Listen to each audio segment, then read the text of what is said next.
Hello, Unlimited Minds. I am so excited to be here with you again. Today, we are going to explore positive thinking with Phaedra La Reine. Lorena, did I say that right? I think I messed Yes. it up. No, I'll hand it's it over totally to you. fine. Phaedra, introduce yourself. Okay, hi everybody. My name is Phaedra La Reine. I'm a happiness coach in the Netherlands, a mother of two beautiful sons and two bonus sons, so four in total.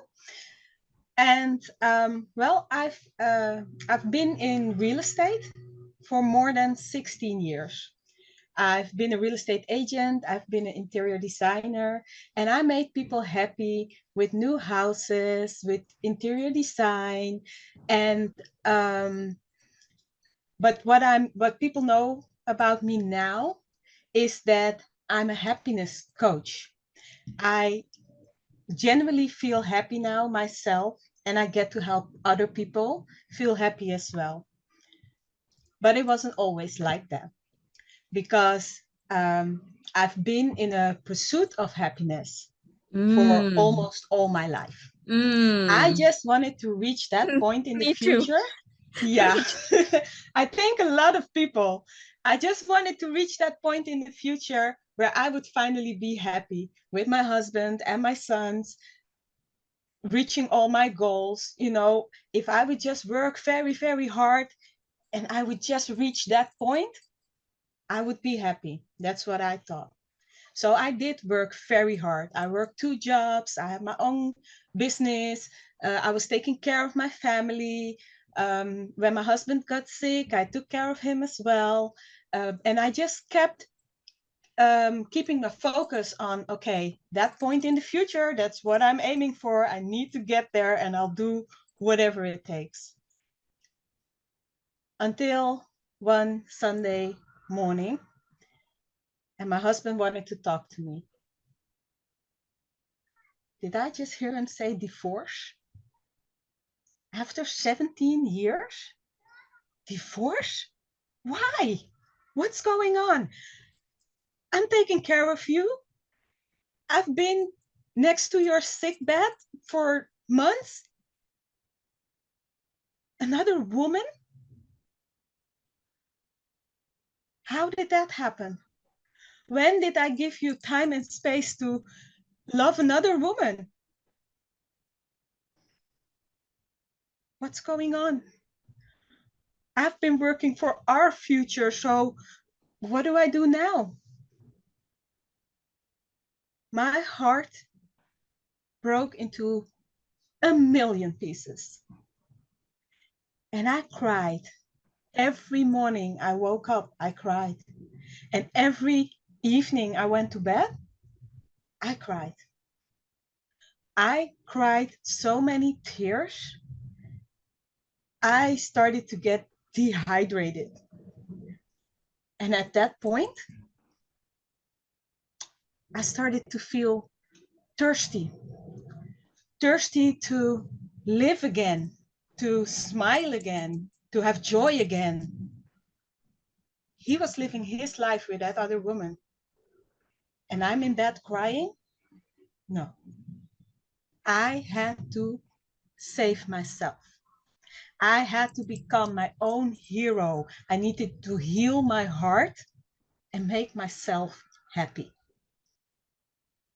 So I did what I do best, learning.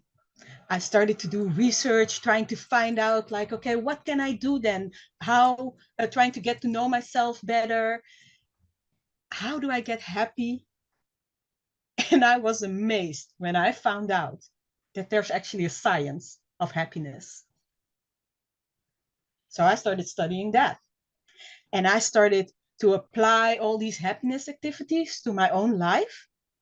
And I noticed that I was feeling better. I was laughing more. I was feeling more joyful, more grateful. I started to actually genuinely feel happy. And I started to get in touch with my authentic self again. And the most important lesson I learned is that happiness, it's not a destination. It is a journey, and I'm enjoying every step of the way. And now I get to help other people find their own true happiness. So that's what I do. Oh my goodness. And you know what, Phaedra, your story is also my story. Same thing happened with me. My now ex-husband cheated on me, and I discovered that one day, and it just I know exactly how you felt. I know exactly the number of tears that you cried because I've been there myself. And I know that there are many women who go through that. So share with our audience today, what did you how, you say you went looking for the science of happiness and you discovered that it's actually a science. So tell us a little bit about the science of happiness. How does it work? What is it? Yes, well, the science of happiness is actually positive psychology. So there are researchers who, for decades, did research on what makes a person happy. So, like normal psychology is looking at things that go bad, and then they're trying to figure out why is it going Mhm. bad or is it going Yes, wrong. And yes. then positive psychology is looking at, well, what is going well and how come that's going well with certain people and not with other people. So there's been research for that for decades. And the science of happiness tried to or did research on happy people, what makes them happy. And Okay. most of us actually think that, if you ask a lot of people, if you ask them, like, what will make you happy? I can even ask you, like, on the top of your head, what would make you happy? All right. You'll probably say, I don't know if you want to answer now, but most people will say something like, if they achieve a certain goal, if Yes, they drive a that's right. certain car, if I Yeah, if I live in this big dream house, yeah. if I finally get married, if I have children, things like I'll tell that, you right? what mine is.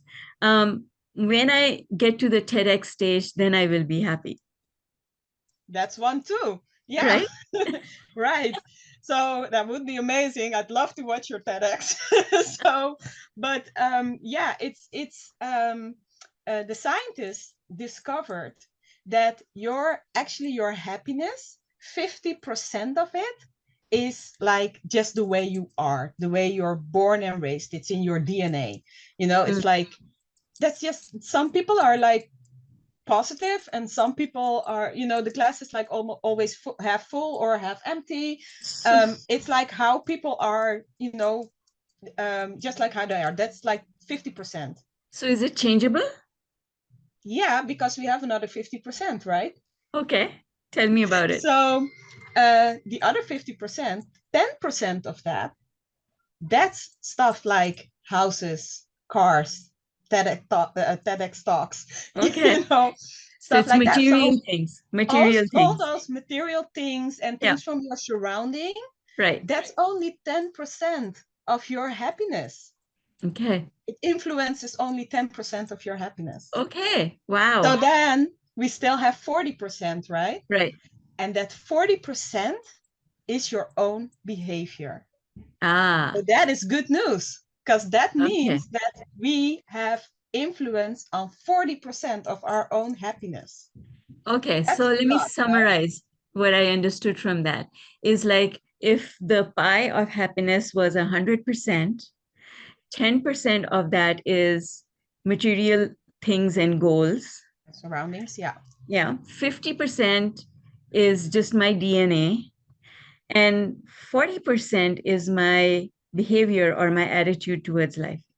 Yeah. Yes. Yes. Awesome. Awesome. Yes. So that part I have control over. Exactly.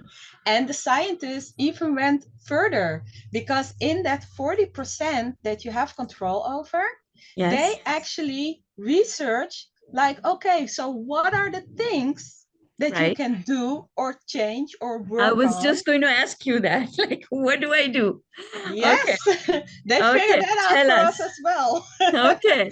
So Awesome. there are different scientists who have like kind of different theories, but Right. if you like really check it out. It's still kind of the same. It's all kind of the same.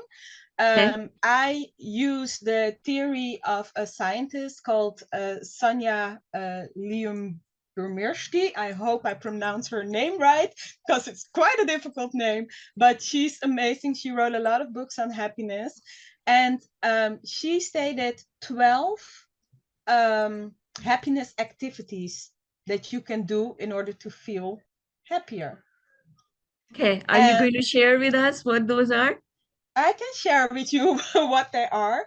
They're like, well, there are 12 of them, but they're like, you have stuff like gratitude Okay. is one of the Yes. happiness Yeah. activities.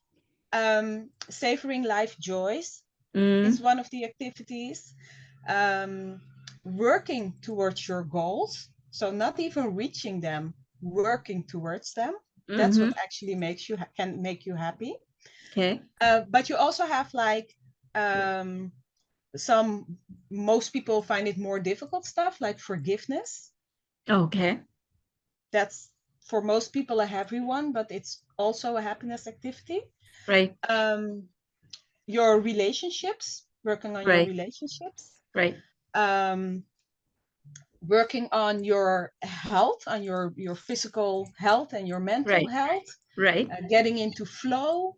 Right. So those are all kind of activities that you can work on, that you can actually do stuff with in order to get your happiness feeling, uh, well, which make you feel better, make you feel happier. So, thank you so much. This is such a beautiful conversation. So, I want to ask you, because this was part of my journey as well. Absolutely, gratitude, something that I practice on a daily basis. But I want to hear from you. How did you practice forgiveness? Because you went through a life event that Yeah. shook your whole world. And that was the same thing for me. And it took me a while. Forgiveness was not something that happened for me overnight, it was a process. It took time. I had to work on it. Mhm. And I'm more than happy to share what I did, but because you're a guest here today, I really want to use this opportunity to learn from you. What did you do? Yes. Well, for me, it was a journey as well. Forgiveness is not something you just like turn a switch and, you've forgiven Yes, someone. yes, That's not how it works. I think it's important to know when you want to forgive someone that you're mainly doing that for yourself in order to move on. And forgiving someone doesn't mean you have to be like friends with that person again. That person has to be in your life again. That's not forgiveness. Yesterday, I right. actually had a conversation with my mom about it because my mom, well, she's not the really forgiving type, let's say, but she believes she is. So she will say, like, yeah, I've forgiven that person, but every time I see that person walking, I get all upset again. Ah, that's And not I was like, forgiveness. well, then Yes. you didn't forgive him. Yes, Yeah. I forgave him. I'm telling you, I forgave him. So I actually had a conversation yesterday evening with my mom, asking her, like, okay, but mom, what is your definition of forgiveness then? Right. Because I'm Right. trying to understand, because I hear you say one thing, then I hear you say another thing. And in my mind, that's not forgiveness. But what does Right. forgiveness mean for you? Right. And for her, it was like, if I can be polite to you again, Mm. and she believes that she gave it a place, Uh-huh. then it's forgiveness for her. And then I Mm. told her, like, mom, you're forgiving people with your head. Like, you Mm. think about, I have to forgive that person because that's the right thing to do. So I'm gonna say, okay, I forgive that person, and I'm gonna be polite. But in your heart, the feeling, the emotion, she didn't do anything with that. And I Ah, told her, that's why you keep getting upset when you talk about it, or when you see right. that person, or when you Right. think about that situation, right? So it's important to know that forgiveness is about the Your heart. heart. It's about, that feeling, that emotion, Yes. and going through Totally. that. I love how you said that. Yes, there's this aspect of forgiveness that seems like forgiveness, which is like, okay, I'll talk to you again, I'll meet with you again. But that's not real forgiveness. No, right? So no. I'm so impressed with you because I think coaching your mother is one of the most difficult, like, for a coach, coaching their I mother. was I was very, very careful. We didn't call it coaching. Oh my I just goodness, asked Phaedra. her, like, Mom, what does forgiveness mean to you? Just having that conversation. And Oh, that tells me you're a very good coach, of course, Phaedra. she That knows what tells I'm me you're doing. if you can coach your mother, you are a very good coach. Hats off Thanks. to you, my dear. Yeah. Oh, I love that story. No, Okay.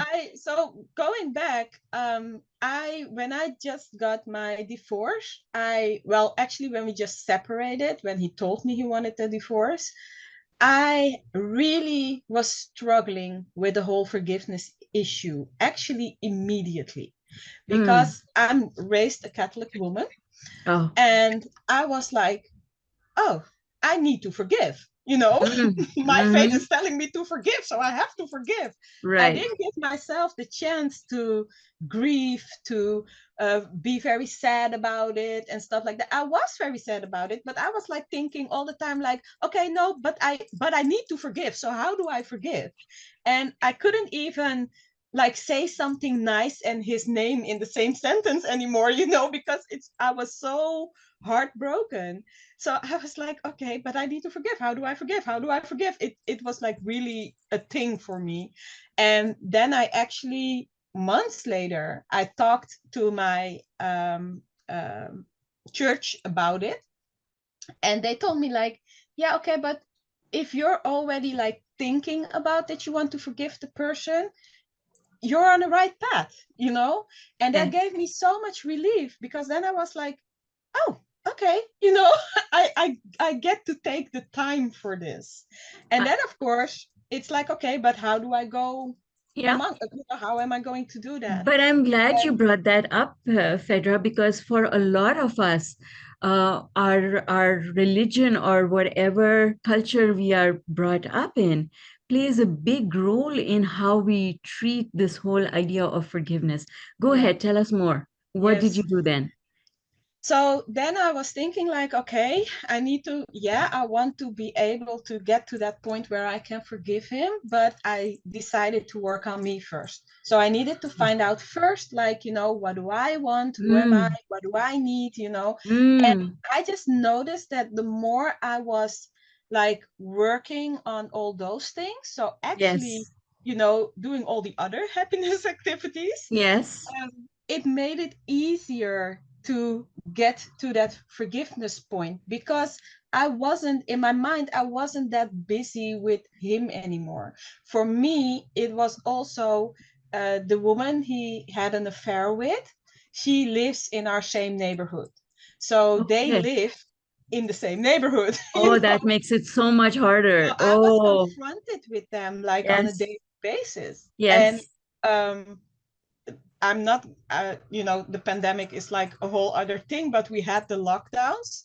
For me, yes. that was actually good because I didn't need to go outside, Ah, so I'm not confronted with them. a So, blessing in yeah, it's disguise. kind of a blessing in disguise that we had the lockdown. Well, it cost a lot of other stuff, but anyway, for me, it was good at that time. Right. Um, and I noticed that I would keep having, like, feeling bad when they were like showing the world how good they have it. Mm, And then I was like, okay, so now I'm to the point that I really need to work on forgiveness, because I can't have them have that much control over my feelings, and right. through my feelings control over Right. my. Yes. So that was a Absolutely. decision I made with my head, just Right. thinking, like, nope, I'm not going to give you that control. So Mm, in order to take that away from him, I yes. needed to forgive him, because I needed Oh, to move on. right. So And that beautifully put. has that has been a process. It's still a process. I think I'm there. I can have like a normal conversation with him. When I see something from him, or our son is telling me, like, oh, dad got this or dad got that, I'm like, I'm okay with it. It doesn't hurt me anymore. Mm, So that's how I know, like, okay, I'm at the next level. Okay, I'm so still then working on forgiving the woman though. that's a whole other ball game. That's That's a a whole whole other ball other ball game. game. Yeah, Yeah, I yeah, yeah. really do try to, but yeah, it's like the It's a both of them process. hurt me so It's going to take much. time. Yeah. Yes. And you know what you're saying is so true because it was a woman who called herself my best friend, my sister, who Mm, is the one that my husband cheated with on yeah. me. So Yeah. it's very difficult. That's a trust that's Hmm. been broken. Very hard. But let me, you said something in there that I really want to shine a light on. And what you said that caught my attention is you said that when I worked on the other things, the forgiveness became easier. When I worked on myself and me becoming a better person and me understanding me better, it became easier to forgive. Can you expand on that, please? Because that was beautiful. Yeah, it's actually someone told me once, like, um right after the divorce, you get into a phase that, especially if you had a long relationship, right? You get into a phase that you're thinking like, okay, you knew who you were in that relationship, but now you need to figure out who you are without that relationship. Mm. So, oh, And that's such an important thing. yeah, and by doing that, in the beginning, of course, I wasn't doing that. I didn't know. I was just being sad, and all those tears were Yeah. falling. But he got that control, let's say control over me, because I kept being that person who was supposed to be with him. So Mm. as soon as I Oh. recovered myself, my authentic self without him, then it became easier, because then I was not a part of him anymore. Oh, that is so beautiful. I love that. So it's like an identity shift, isn't it? You had this Yeah. identity, which was being his wife, and Yeah. then you had to do an identity shift Hmm. of not being that person. Yeah. So how did Just you being accomplish you. that shift? What was like, Well, that was a hard one as well. And I even want to go back a little, because mhm, during that relationship, yes, I didn't yes, know that I changed that much in order ah, to please him. to accommodate him and his Yeah. needs. So Oh, when the person told me, like, you know who you were with him, but who are you without him, I was like, yeah, well, I'm me. I've always been me, yeah, I'm the yeah, strong, yeah, independent yeah, yeah, woman. I've yeah, always yeah, been yeah, me. So, yeah, it first I had to like accept, like, no, I was not totally being me anymore. right, Something shifted during the relationship. I right, didn't know it at the time, but it right, did happen. right. So I had to accept that first. Like, even as a strong, independent, intelligent woman, I was still, um, yeah, I still changed, trying to be a good Accommodate. wife Yeah, to him. that's right. Yeah. Yeah, you So put I had him to accept first. that first. You put him first, in other Yeah. words. Yes. Yes. So I had to accept that first. And then I had to choose to put me first. I had to choose me. And I had to decide that I'm the most important one, right? They always give that example in the airplane where you have to put the mask on yourself first and then help Absolutely. others, Yes. right? Yes. So I was Yes. like, okay, if I want to be a good mom now for my children, stay a good mom for my children, and I want to make the best out of my life, and I want to grow, then I have to choose me now. How old were your boys at that time, Phaedra? My youngest was 14. Am I saying that right? Yeah, turning 14. And the oldest is was 23. He still lives Okay. at home, but and he has another dad. So Okay. for him, it was like more of a distance looking what's Mm-hmm. going on. And the youngest, he's also high sensitive, so he really struggled with it. So Hmm. I got that as well. I That's had a to like very tender. take care Yeah. of my own struggle, Yeah. but then I have to take care of my son as well, Yeah. and I see what's happening, and That's right. Yeah. there's Yeah. nothing I Yeah. can do. Yeah. So Yeah. that was like a whole other story. I'll Oh, save for that for sure. For another sure. time. Yes. Yes. Yeah, Yes. Yes. yeah, Yes. that's a whole other story. But yeah, so I had that too. So my son was like really, really struggling with it. But still, I had to choose me. I just Mm. knew I can't help my son if I can't help myself. Oh my goodness. And, Yes. you know, my kids, they were both living at home still. They literally saw me crying for a year. So this strong mom who has it all together and takes care of everybody, you know, was like getting up, crying, walking to the kitchen, cooking for them, you know. So I was doing what I was supposed to do, but they saw me sad all the time for almost a year. Imagine what that does to a 14-year-old Oh my year old. goodness. Yeah. That's really difficult. And even to my 23-year-old son. I Yeah. mean, you know, so also for them I was like, no, I have to get my life together, to be there for them as well, and to show them as well that you cannot, um, let someone else or an event, that life events Circumstances. that happening, Yeah. yeah, let that put you down. Right. You know, you can fall, but you have to get back Yes. up. You You have to have to get get back up. back up all the time. Absolutely. And it's Absolutely. okay to be sad, and it's okay to Yes. be, someone once asked me like, well, why didn't you kind of hide it for your children or whatever? And I was like, I was lying on the couch crying, you know, and I was like, no, you guys can see that, you know, your dad like really hurt me with this situation. So, Yes. um, I'm not bad mouthing his dad towards him. I always taught him like, Right. it's your dad, you can love Yeah. him, you know, he's a good Yeah. dad for you. Yeah. But in our relationship, yeah, he did hurt me, you know, Yes. and I have Yes. to go through that. And I just showed them the whole I showed them the whole process. I mean, I was like, yeah, I'm not gonna, it was You were also part that I transparent just didn't have and the strength honest. Yeah. to hide it. Honest. You know, Yeah. I was like, Oh, when I I hear felt you. like crying on the Yeah. couch, I was like, yeah, no, I won't make it to my room. I'll just cry here. Oh.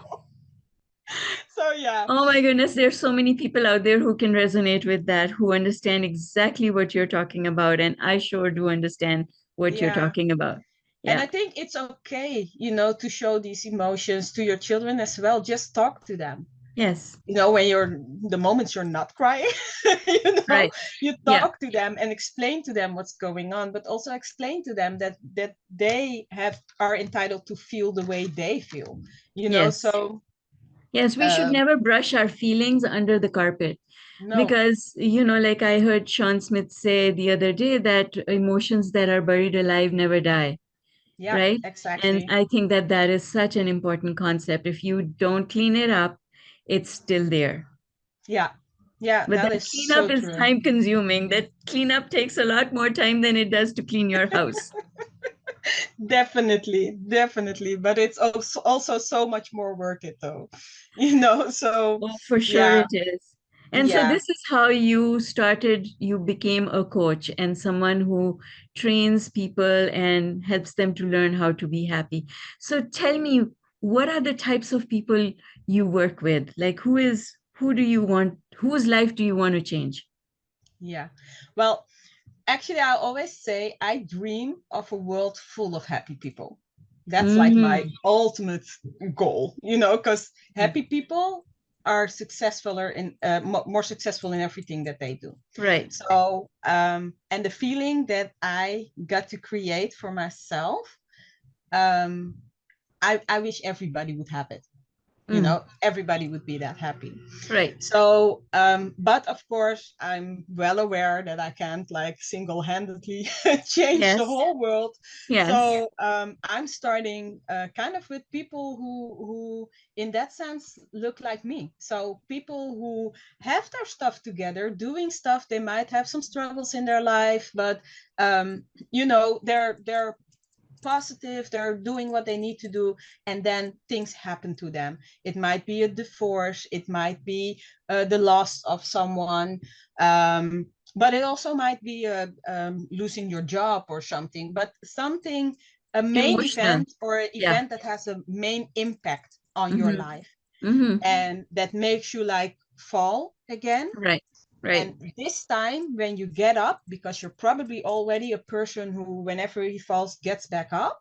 Mm, But this time, when you get back up, you realize, like, okay, but something needs to change mm, because I keep falling. on that same path, Right. maybe I should choose another path, right? Right. Right. So people who are at that shift in their life, Yes. Yes. those are the people that I'm helping right now. Amazing. Amazing. Bringing happiness back into your life, I think that is such a precious gift. And one of the things that I've realized, being a coach myself and a teacher of law of attraction, is that a lot of times happiness goes out of our lives and we don't even realize that it's gone. We kind of become these robots who are just living Mm, from one day to the next day. I've got so yeah, much to do. I don't have time to be happy. Like, exactly. Yeah. And right? then I'm the so fun thing busy. is when you're actually happy, you'll probably get through all those all those things you need to do much better and much successfuler. But yeah, Exactly. it's so right Exactly. to say it. Yeah. Yeah, So, like as a coach, I find that a lot of times people don't realize that there's something missing because they're just so busy being on that treadmill, like just being on that treadmill of, oh, I've got this to do and this to do and this to do. And you're living for that person and that person and that role and that role. And you just get lost in all of that. true. And So, how do also, you make people realize that something's and missing, Phaedra? sometimes, well, sometimes, like you're saying with all those events, sometimes it just happens to you. um what I do with people to make, of course, we have the coaching sessions, and one of the things I do with them is like um a brain dump. Okay. So we just literally put everything on post-its, like, okay, what's on your mind? Who do you need to help? What do you need to think about? What do you need to do? What are your tasks? What are your, Right. everything, your dreams. We put everything on post-its. And Okay. then one of my, let's say, superpowers is that if I look at like a bunch of post-its with all kinds of words on it, my brain will immediately put structure in it. Ah, So that's what I do with them. And then we talk about that. And then they see, like, most of the time, they'll see, like, oh, I guess I'm less busy than I thought. Or, oh, well, this is not that important. Oh, these things are actually the same. So we like organize it. I always compare it with back in the day, you would have your computer, you would have a program to your hard drive to order things again. And you yes, have these yes. little colored blocks that would, like, Yeah, shift. yeah, And yeah, then, yeah. I know well, exactly what you're talking about. Yes, that's yes, that's yes. that's what I'm doing with people's brains. I just help them to organize that again. Uh, And then there are actually scientific tests that you can do to figure out what happiness activities you're very good at or doing a lot, and mm-hmm. which ones are hard for you. Mm, And then we pick two activities that you're very good at, and okay, we're going to expand them a little bit more because okay, those are like the quick wins. And okay, then we take one that's very hard for you, and we okay, start working on that one in order to teach you how to use that one as well to become happier. okay. Amazing. That's fantastic. So can you give me an example? For example, what in your coaching experience, what has been something that is easy to be happy about and what is something that is hard to be happy about? Yeah, well, there are actually, it's different for a lot of Different people, people, but but most just as things, an example. Yeah. like, gratitude and savoring life joys and optimism, those are things that people can, like, easily apply, but then at Okay. the same time, in a few weeks they will easily let it go again. So you do have to, like, stay on it, like, Ah, I see. you need to make it a habit, so keep going. Consistency. Yes. Yeah, consistency is very important in that, but it does give a pretty quick result Okay. already. As Okay. soon as you start, like, Yeah. consistently doing it, it Yeah. gives you a quick result. I call it a happiness boost.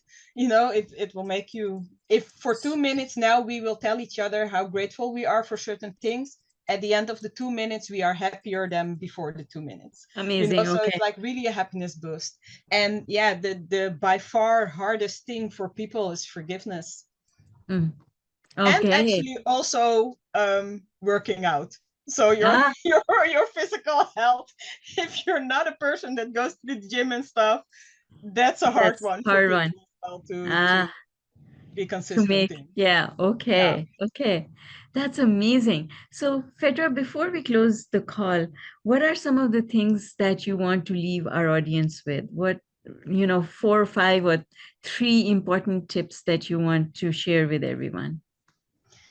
Um, yeah, I think that would be, I would advise everybody to, at least if you're not doing it already, start with gratitude, Mm-hmm. Okay. with bringing gratitude into your life. The Right. one of the most effective ways is to start journaling on gratitude. So Okay. daily, like in the evening, write down 5 things that you're grateful for. I know for some people, journaling is like, that's already a big thing to start Right. with. I know Right. I struggled with it a lot. Right. So then I just started to stand in front of the mirror and talk to myself and mention the 5 gratitude things. Ah, okay. Writing down is still the most effective one, but if that's Yes. too hard, you need to start somewhere, Somewhere. Right. so make Right. it Right. easy on yourself, Yes. so gratitude is one of the things. Um, Another thing is a tip that I would say for happiness is to start savoring life's joys. Okay. So when you walk around, don't be on your phone all the time. Just look around you and just look at the tree, how beautiful it is, or Mm. look at the flower, how beautiful it is, or even look at a car that's passing by, but just enjoy little things. And a combination of that together with optimism, um, start like really um, uh, what's the word? Start like saying thank you to people Okay. when they do something for you, Ah, but not just like habit wise, like oh thanks, yes. but Feel it. genuinely feel it. Think about like, oh, this person did this for me and they didn't need to do it for me. So you know what? Thank you. Just Amazing. say thank you. Oh, If those we are would all do beautiful. that, and Yeah, science, research actually figured out that it makes the person happy who you say thank you to, but it makes you who is saying the thank you even happier. ah, I So see. just say thank you, for stuff. Amazing, amazing, amazing.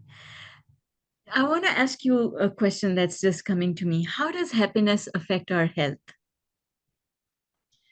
I'd say in a positive way, because if you're happier, you're less likely to feel like stress and stuff like that. So, and stress and things like that are bad for your health, right?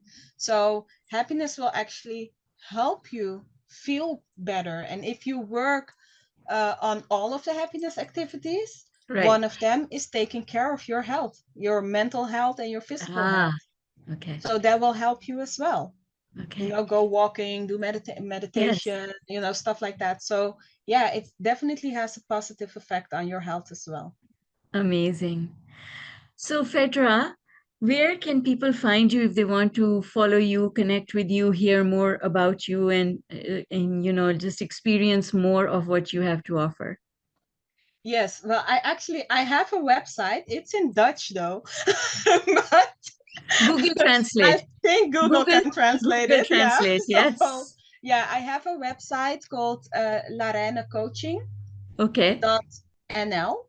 So it's Okay. a Dutch website. So, And also on the socials, on Instagram and on Facebook and on LinkedIn, you can find me under Larena Coaching. amazing. And we'll put all of that in the show notes. Yes. So everyone will have your links. Thank you again for being here and sharing all your wisdom. That was amazing. I certainly learned a few things, and happiness, I think in the end, that is the goal in life. Because we started with, okay, why do I want the house? I want it so that I can be happy. So Yeah, the ultimate goal in life is to be happy. And how amazing it is that we forget that. And then we need to reconfigure our thinking to find it again. yeah, Yeah, yeah. absolutely. That's so Absolutely. true. Yeah. Thank you again, Phaedra, for being here. Thank you for inviting me. And